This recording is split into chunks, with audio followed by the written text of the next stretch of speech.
В отделении полиции атмосфера становилась все более напряженной. Двое сотрудников сидели напротив Ту Дип, их взгляды были строгими.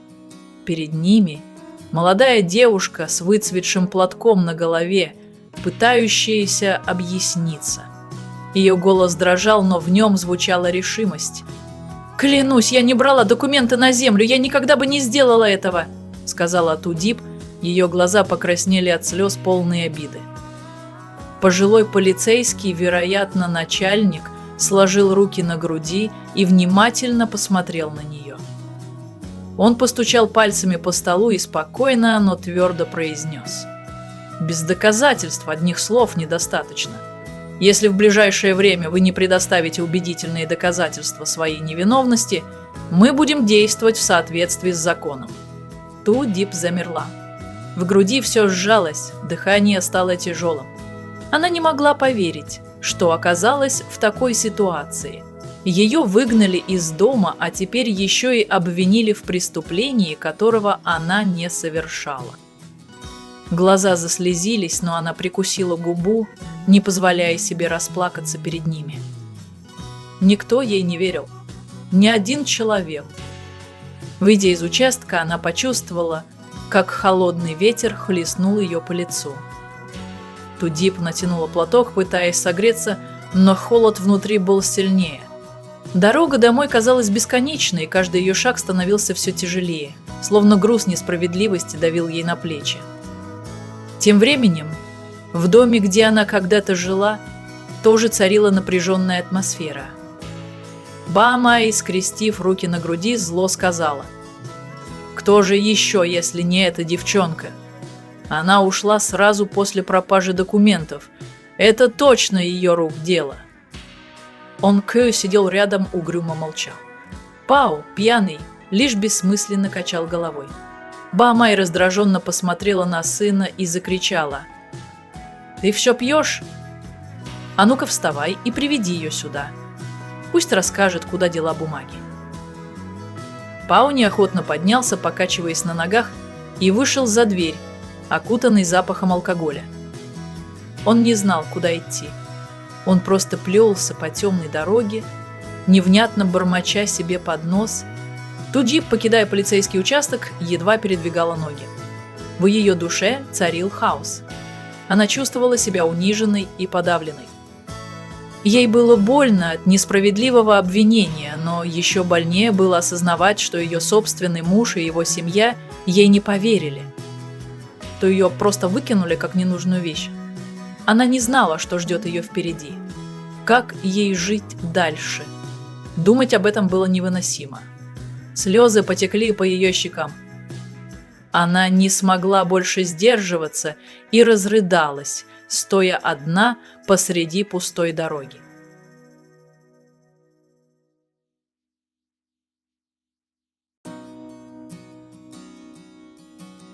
Джеймс, молодой CEO, собирался отправиться на осмотр территорий.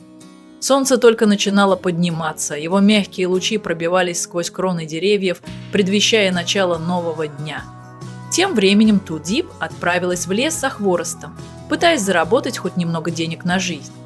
Она аккуратно складывала сухие ветки в связки, туго перевязывая их веревкой, чтобы легче нести на плечах. Нагрузив тяжелый вязаный хворост на спину, она медленно шагала по каменистой дороге. Но в тот момент, когда она молча несла дрова на продажу, мимо нее пронеслась роскошная машина, поднимая за собой густую пыль. Резкий визг тормозов заставил ее вздрогнуть. Дверь машины открылась, и из нее вышел высокий мужчина в идеально белом костюме. Его движения были спокойными, но во взгляде читалась острая внимательность. Это был Джеймс, молодой CEO, который недавно вернулся из-за границы после многих лет отсутствия. Он не сразу заметил ее. Его внимание было приковано к окрестностям. Он оценивал состояние объектов, в которые его компания вкладывала инвестиции. Однако, когда его взгляд случайно остановился на маленькой фигуре девушки, согнувшейся под тяжестью хвороста, он невольно задержался. «Эй, ты!» – позвал он, делая шаг вперед. Тудеп вздрогнула и обернулась. Ее глаза покраснели от усталости и обиды. Она никогда раньше не видела этого мужчину, но его уверенный вид заставил ее на мгновение замереть. «Ты ко мне обращаешься?» Ее голос был хриплым. Джеймс кивнул. Его взгляд был пронзительным, но в нем не было угрозы. Он перевел взгляд на вязанку хвороста у нее на плечах, а затем мягко спросил. «Ты работаешь одна? Ты выглядишь уставшей?» Тудеп сжала губы, не зная, что ответить. Почему этот незнакомец вдруг проявляет к ней интерес? Она привыкла к равнодушию, к отторжению, а не к заботе. Джеймс, увидев ее изможденный вид, тихо вздохнул. Он не знал, кто она такая, но было ясно, что ей приходится нелегко. На мгновение задумавшись, он достал из кармана купюру и протянул ее девушке. «Возьми, просто небольшая помощь». Тудеп в ужасе отступила назад. «Я не могу взять ваши деньги, я не попрошайка». Джеймс удивленно взглянул на нее. Она смотрела на него твердым взглядом, в котором отражались и боль, и стойкость. Тогда он смягчил тон и тихо сказал: «Я не считаю тебя попрошайкой, но каждому иногда нужна поддержка в трудную минуту».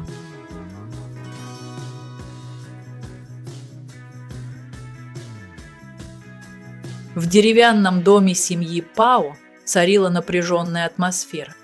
Бамай сидела, скрестив руки на груди, ее лицо было перекошено от гнева. Пао, с мутным взглядом после вчерашнего пьянства, молча сидел в углу. Он как всегда, лишь тяжело вздохнул, но не осмелился перечить жене. «Я же говорила, это точно дело рук Деп. Никто другой не мог украсть». Бамай с силой ударила по столу, ее голос звучал уверенно и резко. Он Хчиу нахмурился и осторожно возразил: «Но ведь нет никаких доказательств.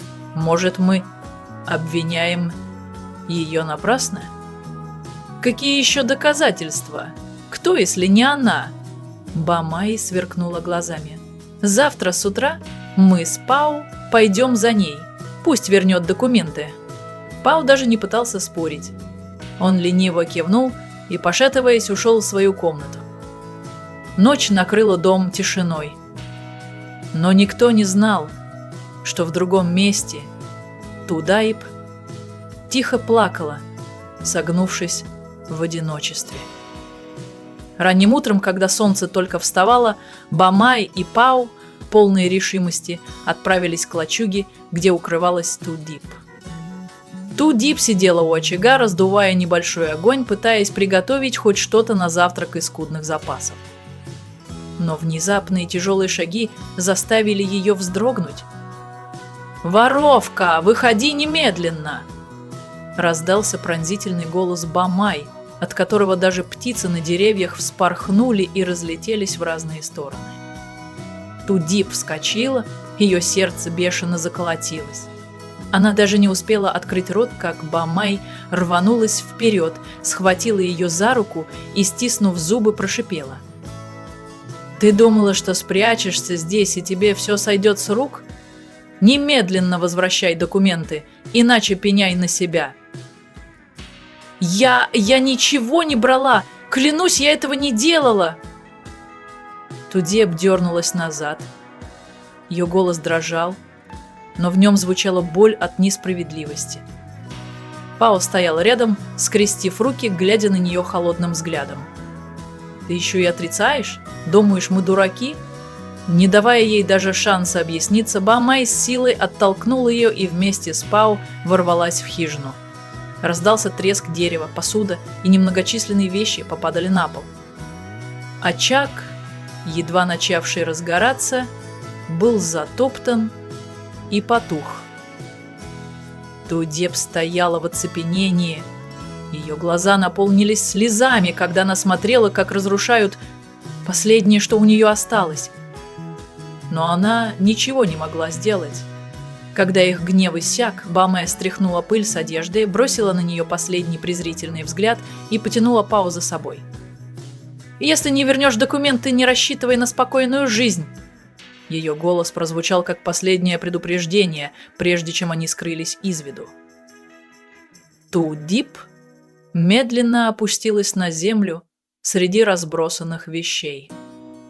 Перед ней лежали осколки ее жизни. Она не могла сдержать слез. Ее никто не верил, ни один человек.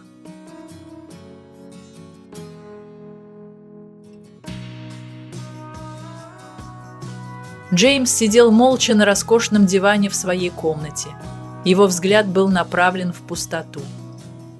История Ту-Дип не выходила у него из головы весь вечер. Он видел много несправедливости в жизни, но в этой девушке было что-то, что не позволяло ему просто пройти мимо. Перед его глазами вновь всплывала картина. Ее красные от слез глаза, наполненные обидой, когда она рассказывала, как ее оклеветали. Хрупкая, уставшая, но с каким-то невероятным огнем внутри.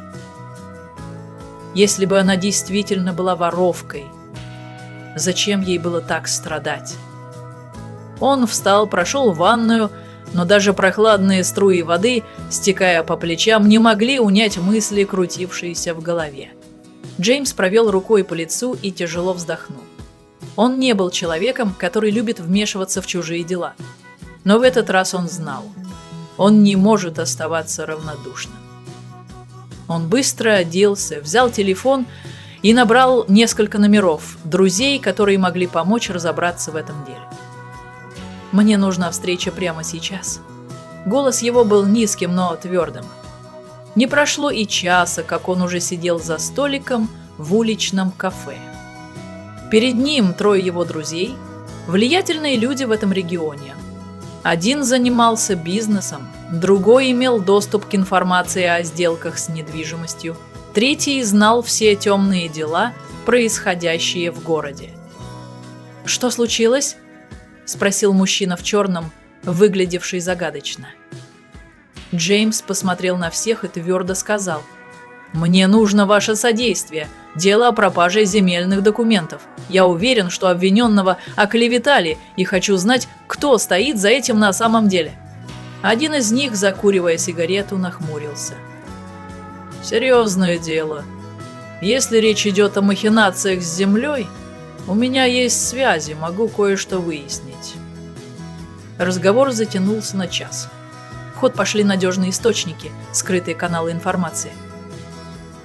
И, наконец, всплыло одно имя – Линда, любовница Пау. Она недавно пыталась продать участок без необходимых документов. Сделка была подозрительной. Джеймс слегка постучал пальцами по столу, его взгляд стал холодным. Значит, все сходится, Линда украла синие документы. Он тут же связался с полицией и организовал задержание. Тем временем в доме Линды она, ничего не подозревая, сидела за столом и счастливо пересчитывала деньги, свою добычу от продажи чужой земли. Но внезапно дверь распахнулась, и внутрь ворвалась полиция. Прежде чем она успела понять, что происходит, на ее запястьях уже защелкнулись наручники. Солнце постепенно скрывалось за далекими горами, окрашивая небо в яркие оттенки оранжевого и алого. На узкой тропинке, ведущей в лес, Ту-Дип шла медленно, несла на плечах вязанку сухих дров, собранных за день. Ее руки были покрыты мозолями, свежие царапины жгли кожу, напоминая о том, насколько тяжелым был этот день. Но у нее не было другого выбора. Это был единственный способ выжить. Она привыкла к одиночеству, привыкла к презрительным взглядам и несправедливым оскорблениям.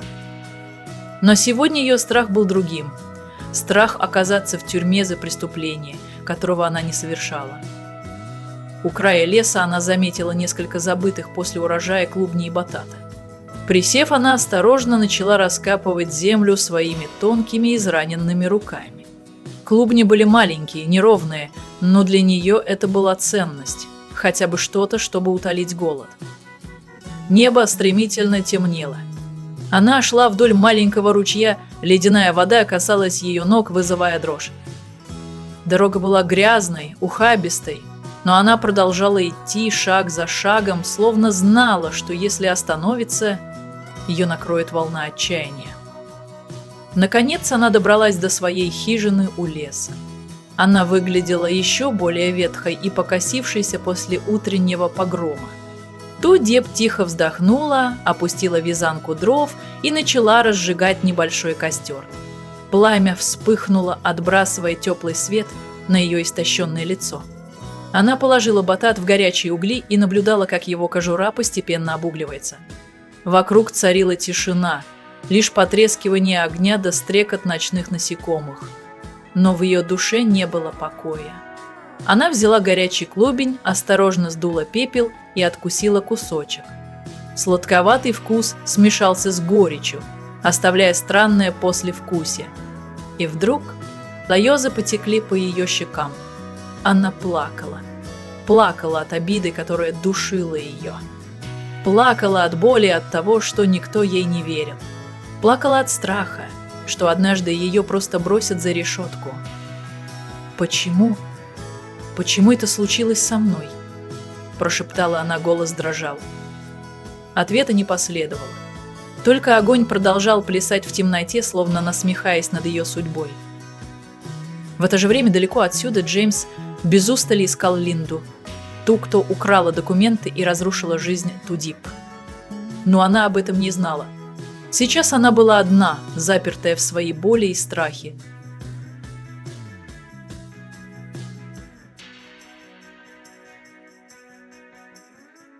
Bỏ rơi một kẻ ở nhờ không hơn không kém. Trời chiều dần buông, ánh nắng nhạt nhòa hắt lên khuôn mặt hốc hác của Tử Tiên. Cô siết chặt vạt áo cũ kỹ, đôi mắt mờ đi vì nước mắt. Cô muốn hét lên, muốn hỏi tại sao cuộc đời lại bất công với cô đến thế, nhưng rồi cô lại chỉ biết im lặng. Cô chẳng còn biết ai để chia sẻ, chẳng còn ai để tựa vào. Giữa ngôi nhà này, cô chỉ là một cái bóng lặng lẽ tồn tại, lặng lẽ chịu đựng và lặng lẽ chìm vào nỗi cô đơn cùng cực. Tử Tiên lặng lẽ gánh 2 thùng nước nặng trĩu, đôi vai gầy guộc run rẩy dưới sức nặng của gánh nặng, cả về thể xác lẫn tinh thần. Con đường đất dẫn từ giếng về chuồng trâu lầy lội, đôi chân trần của cô lấm lem bùn đất, từng bước đi siêu vẹo nhưng vẫn cắn răng chịu đựng.